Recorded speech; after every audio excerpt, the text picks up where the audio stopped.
In this video, I'm going to show you how to use polynomial and rational inequalities to solve application problems. One nice application is using inequalities to find a domain. Here's one example.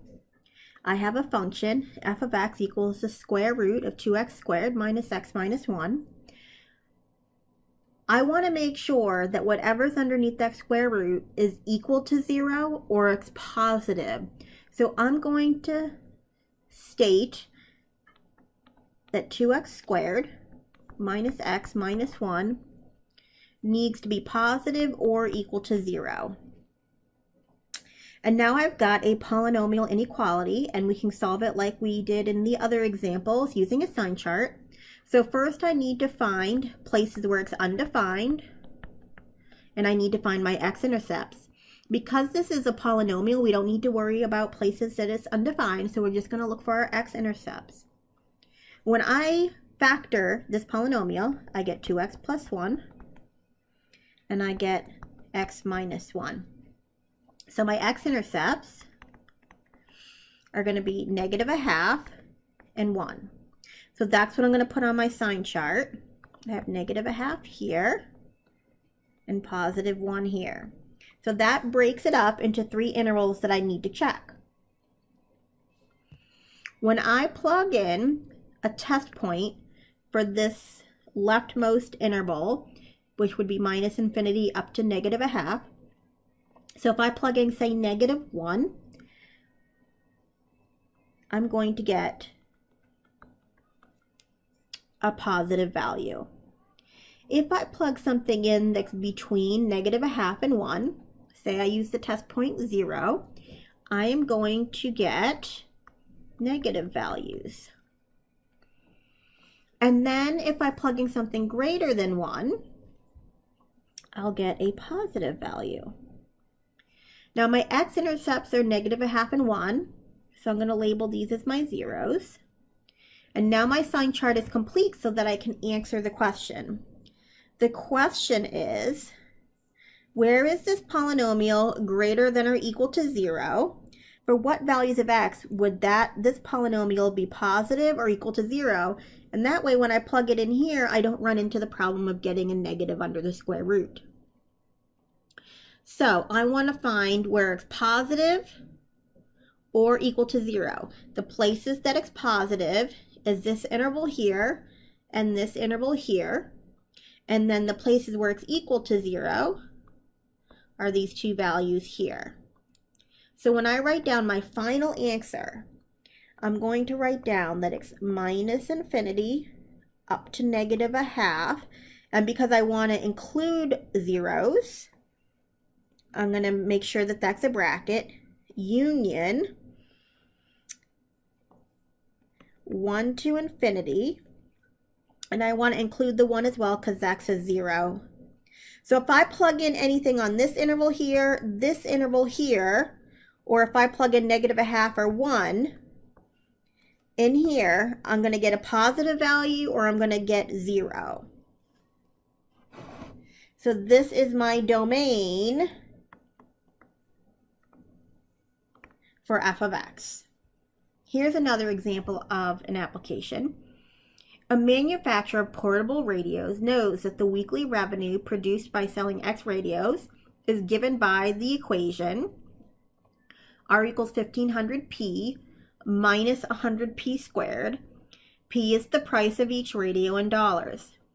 We need to find the price that we need to charge, so we need to find the value of P for each radio if we want the weekly revenue to be at least $5,400. So here's my value. So here's my P right here. This P represents the price of the radio. So this function here, if I plug in a value for P, whatever I want the price of the radio to be, it will give me the revenue.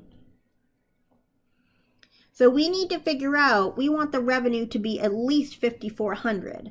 That means the smallest it should be is $5,400. So we want it to be $5,400 or greater than $5,400.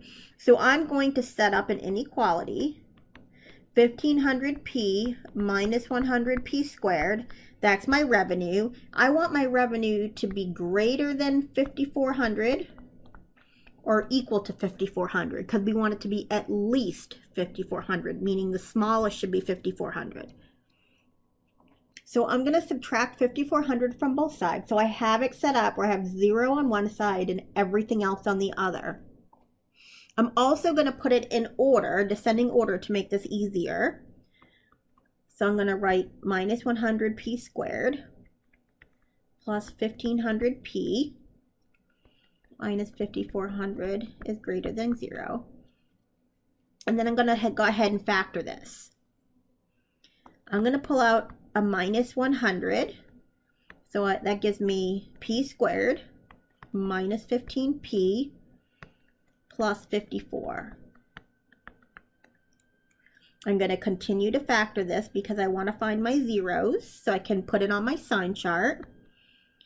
This is going to give me p minus 9 and p minus 6.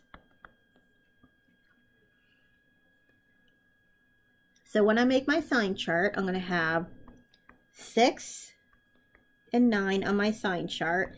And I know that 6 and 9 are my zeros, so I'm going to put 0 above it. And then I'm going to pick my test points.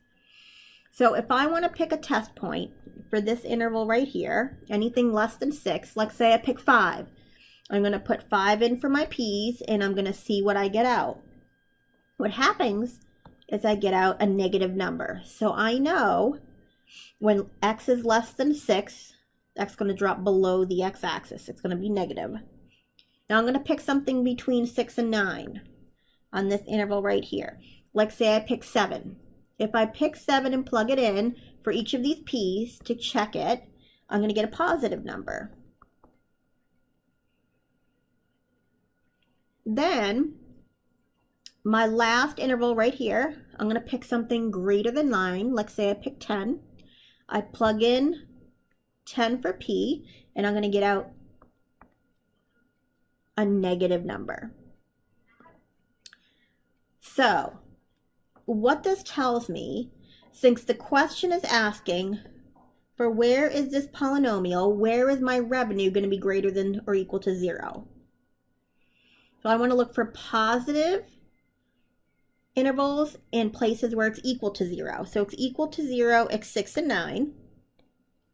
And it's positive everything between 6 and 9. So my final answer is going to be between 6 and 9, including 6 and 9, so I use bracket. So again, what does this mean? Remember, it was asking us to find the value or the price of the radio. So this is saying if we charge between $6 and $9, we're going to get a revenue of at least $5,400. The revenue is at least $5,400.